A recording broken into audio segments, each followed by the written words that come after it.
বিসমিল্লাহির রহমানির রহিম। হে সমস্ত জগতবাসী, আজ আমি শামীম আলী চিশতি আপনাদের সামনে যে আলোচনাটি নিয়ে হাজির হলাম, সে আলোচনাটি হলো, দুনিয়াতে যদি আল্লাহকে কেউ না দেখে, তাহলে হাসরের দিন আল্লাহ যদি সামনে দিয়ে ঘুরে আসা যাওয়া করে, তাহলে আল্লাহকে চিনবে কি করে?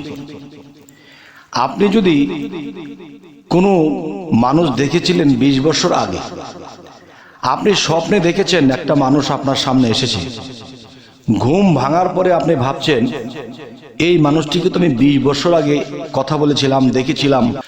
তখন আপনি স্বপ্ন ভাঙার পরে আপনি সেই লোকটাকে চিনেছেন যে এই লোকটির সাথে সাক্ষাৎ হয়েছে। তো এখন কথা হলো, আপনি এমন কিছু লোককে স্বপ্ন দেখেছেন, ঘুম থেকে উঠে লোকগুলাকে মনেই করতে পারছেন না তারা কারা, কোথায় ছিল, কিভাবে কি। তাহলে বোঝা গেল বাস্তব তাদেরকে আপনি কখনো দেখেননি বিদায় আপনি স্বপ্নযোগে এদেরকে চিনতে পারছেন না। তাহলে বোঝা গেল কি, দুনিয়াতে যদি কেউ আল্লাহকে না দেখতে পারে, তাহলে হাসরের দিন তিনি অন্ধত্বই থাকিবে। আর এটিও বলা হয়েছে, দুনিয়াতে যারা আমি আল্লাহকে দেখলো না, দেখার চেষ্টা করলো না, হাসরের দিন তারা অন্ধ হয়ে উঠবে। তাহলে আল্লাহ যদি হাসরের দিন সামনে দিয়ে ঘোরাফেরা করে, আমি তাকে চিনব না। কেন চিনব না? আমি দুনিয়াতে বেঁচে থাকতে আমি তাকে দেখিনি।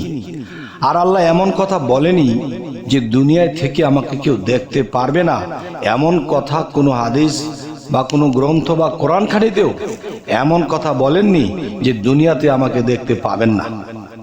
বরঞ্চ এটি বলা হয়েছে, দুনিয়ায় আমাকে যে না দেখলো এবং দেখার চেষ্টাও করলো না, হাসরের দিন অন্ধ হয়ে উঠবে। তাহলে মূল বিষয় হলো এটি যে আমাদের দুনিয়াতে থেকে কিভাবে আল্লাহর সাক্ষাৎ পেতে পারি, কিভাবে আল্লাহর সাক্ষাৎ পেতে পারি, এবং কি কি সাধনা লাগবে, এবং মুর্শিদের কাছে গেলে আমাদের কোন কোন জিনিসগুলো দরকার, কোন কোন জিনিসগুলো মুর্শিদের কাছে চেয়ে নেব বা মুর্শিদ আমাদেরকে দেবে। কারণ একটি কথা আছে, কোরআন পড়ব, হাদিস পড়ব, তবে কি আর মুর্শিদ ধরতে হবে? আর সেই কোরআন হাদিসের মধ্যে তো মুর্শিদ ধরার কথা আল্লাহ বলেছে। আচ্ছা, এখন একটা হলো বাক শক্তিতে কোরআন, যে কোরআন নিজে কথা বলে। আরেকটা নির্বাক কোরআন, যা আমাদের পড়ে বুঝে নিতে হয়। তাহলে কোরআনের প্রকারভেদ অবশ্যই আছে। আর সেই বাক কোরআন হিসেবে কামেল মুর্শিদ যিনি যা কিছু বলবে সেই কথাগুলোই মনে করতে হবে কোরআনের কথা। আচ্ছা, তো এখন বিষয় হলো যে আমি বইতে পড়েছি, যে বইয়ের মধ্যে পড়েছি গাড়ির ইঞ্জিনের এই পার্ট এখানে, ওই পার্ট ওখানে, এটা লাগালে এটা হয়, সেটা লাগালে সেটা হয়। এটা কিন্তু থিওরিক্যাল। আর মুর্শিদ আপনাকে দেখিয়ে দেবে প্র্যাকটিক্যাল।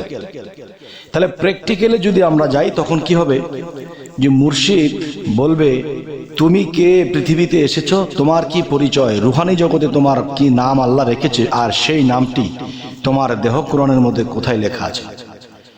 এই সর্বপ্রথম নিজেকে চিনতে হবে, নিজের নাম নিজে জানতে হবে। কারণ আমার নাম যদি আল্লাহ রুহানি জগতে রেখে থাকে, রুহানি জগতে যদি আল্লাহ আমার নাম রেখে রাখে, যে এই আমার নাম, এবং সেই নাম আমার দেহ কোরআনের মধ্যে লিখে দেওয়া হয়েছে, সেই দেহ কোরআনের মধ্যে যে আমার নাম পরিচয়টি আছে, সেটি যখন আমার মুর্শিদ বায়াত করার সময় দেখিয়ে দেবে যে এই তোমার পরিচয়, আর সেই পরিচয়ে সেই নামে একদিন আল্লাহ ডাক দেবে হাসরের ময়দানে, তখন সেই নাম যদি, আমার নিজের নাম যদি আমি নিজে না জানি, তাহলে আমাকে ডাকলে আমি তো সম্মুখ দিব না। তাহলে বোঝা গেল কি, যে দুনিয়ায় যারা অন্ধ, আখিরাতেও তারা অন্ধ থাকবে। এমন একটা আয়াতকে এরকম ভাবে বলা হয়েছে, যে কথাটি আল্লাহ বলেছেন, দুনিয়ায় যারা আমাকে দেখলো না এবং দেখার চেষ্টা করলো না, তারা হাসরের দিন অন্ধ হয়ে যাবে। এই আয়াতটি কি লেখা হয়েছে, দুনিয়ায় যারা অন্ধ, আখিরাতে তারা অন্ধ। এই কথার দ্বন্দ্ব কোন দিন হবে বাস। যাই হোক, এই কথাকে করলাম পাঁচ, সামনের দিকে বাড়িয়ে বলবো যে দেখেন, এই পৃথিবীতে আমাদেরকে আল্লাহ পাঠিয়ে দেওয়ার আগে আমাদের নাম পরিচয় আমাদের দেহ কোরআনের মধ্যে লিখে দিয়েছে। সেই লেখা আমরা দেখি না, বুঝি না। তাই একজন কামেল মুর্শিদের কাছে যাই এটি বুঝতে হবে, এবং যিনি কামেল হবে তিনি এই পরিচয় পত্র আমার দেহ কোরআন থেকে নিজ নয়নে দেখাবে এবং নামটি পড়িয়ে দেবে। এই হলো একটা বিষয়। যখন আমি আমার নিজকে চিনব তখনই আমার রবকে আমি চিনতে পারবো, যাকে বলা হয়েছে মান আরাফা নাফসাহু ফাকাদ আরা রব্বাহু। সর্বপ্রথম তুমি তোমার নিজেকে চিনো, তোমার নাম পরিচয় জানো, এরপরে তুমি তোমার রবের সন্ধান পাবে, রবকে চিনবে, জানবে। তবে বলা হয়েছে যে সর্বপ্রথমে নিজকে চেনার কথা বলা হয়েছে। আচ্ছা, এই হলো একটা বিষয়।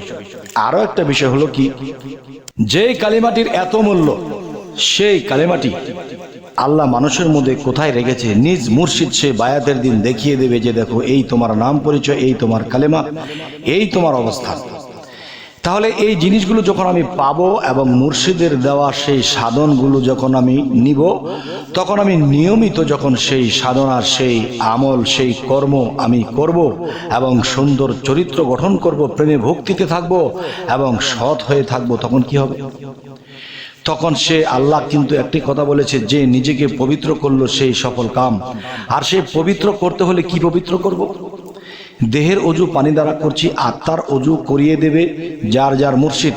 এবং সেই আত্মার অজু কি দিয়ে করতে হয় তা আমি জানি না বা আপনি জানেন না, তাহলে সেই কামেল মুর্শিদ আপনাকে আত্মার অজুর ব্যবস্থা দেবে। এইভাবে তোমরা করলে তোমার আত্মার অজু হবে। মানুষ মৃত্যু হলে কিন্তু দেহের সাজা হবে না, দেহ মাটির সাথে মিশবে, কিন্তু আত্মার সাজা হবে। এবং সেই আত্মার অজু যদি না হয় তাহলে কিন্তু নির্ভয় আমরা কখনোই হতে পারবো না। আমাদের ভয়ে ভয়ে থাকতে হবে, কিন্তু শেষে ধরা খেতে হবে যে তোমরা আমার কামেল মুর্শিদের কাছে কেন যাওনি এবং তোমরা এই বিষয়গুলো কেন জানোনি, আজ তোমরা জাহান্নামের অধিবাসী।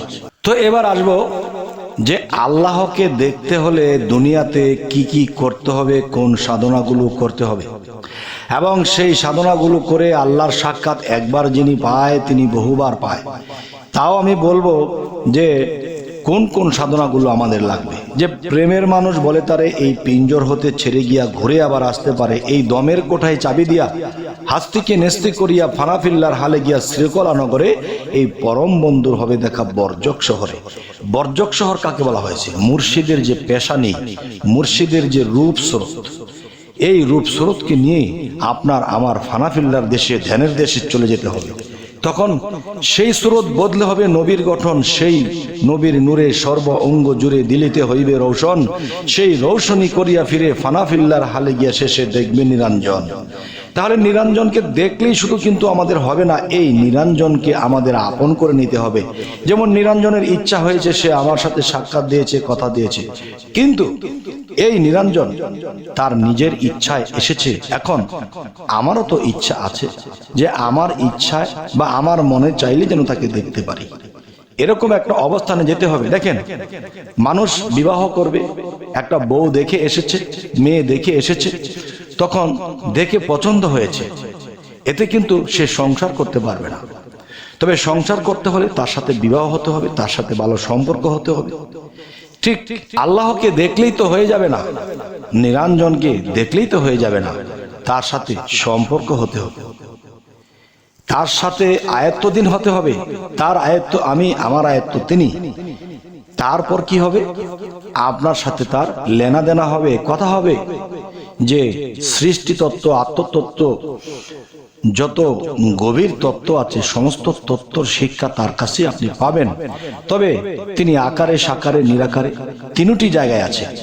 তাহলে আকারে থাকলে আদমে, আর নিরাকারে থাকলে যেই ভান্ডে যাবে সেই ভান্ডের রূপ ধরবে। তো এরকম ভাবে যদি আমরা বুঝে নিতে পারি, তাহলে আমরা কিন্তু সহজেই আল্লাহর প্রতি প্রেমিক হতে পারি, আল্লাহকে লাভ করতে পারি, আল্লাহকে দেখে নিতে পারি। তাই বলবো, হে সমস্ত জগতবাসী, যে একজন মুর্শিদ আপনাকে যখন দমের সাধনা দেবে, আল্লাহ কিন্তু এই দমের সাথে আসা যাওয়া করে, দুই নয়নে দেখি না। এই দমের সাধনার পাশাপাশি যখন ধ্যানের সাধনা, চিক সাধনা এবং বিভিন্ন ত্যাগ করা যায়, তাহলে কি হবে? তিনি কোনো একদিন আপনাকে সাক্ষাৎ দিয়ে আপনার সাথে সম্পর্ক করে নেবে। তখন আপনি তার প্রিয়, আপনার প্রিয় তিনি। তখন কি হবে? তখন তার সাথে ঘন ঘন দেখা হবে, কথা হবে। তখন আপনি এই দুনিয়ার মানুষের সাথে যেরকম চলাফেরা করতেন, আপনার চলাফেরা সম্পূর্ণ আলাদা হয়ে যাবে। কারণ উপর থেকে আপনি যে শিক্ষা পাচ্ছেন, সেই শিক্ষা অনুসারে আপনি সৃষ্টির দিকে দৃষ্টি দিয়ে এমন একটা অবস্থানে পৌঁছে গেছেন, তখন আপনি কথা কম বলতেছেন, আপনি গভীর হয়ে গেছেন, আপনি খাওয়া দাওয়া কমিয়ে দিয়েছেন, আপনার বিভিন্ন কিছু দমন হয়ে গেছে। তখন জিনিসটা কোন দিকে চলে গেল? যে একটা কলসের মধ্যে যখন পানি ভরা থাকে, তখন সেই কলসটা চুপ থাকে। আর যদি অর্ধেক পানি থাকে, তবে লটর পটর যেরকম মানুষ বেশি কথা বলে নিজেকে থামিয়ে রাখতে পারে না, তেমনি করে কলসের পানি যেমন থামে না যদি অর্ধেক থাকে, এবং না থাকলে চুপ থাকে পানি, আর যদি ভরপুর থাকে তাও চুপ থাকে, আর অর্ধেক থাকলে বাজে বেশি। তাই বলবো, হে সমস্ত জগতবাসী, একজন কামেল মুর্শিদের কাছে গিয়ে এই জিনিসগুলো চিনে নিন, জেনে নিন, এবং আল্লাহর সাক্ষাৎ ঘটাবার চেষ্টা করুন, এবং সেই সাক্ষাতের ফলে আল্লাহর সাথে ভালো সম্পর্ক করার চেষ্টা করুন।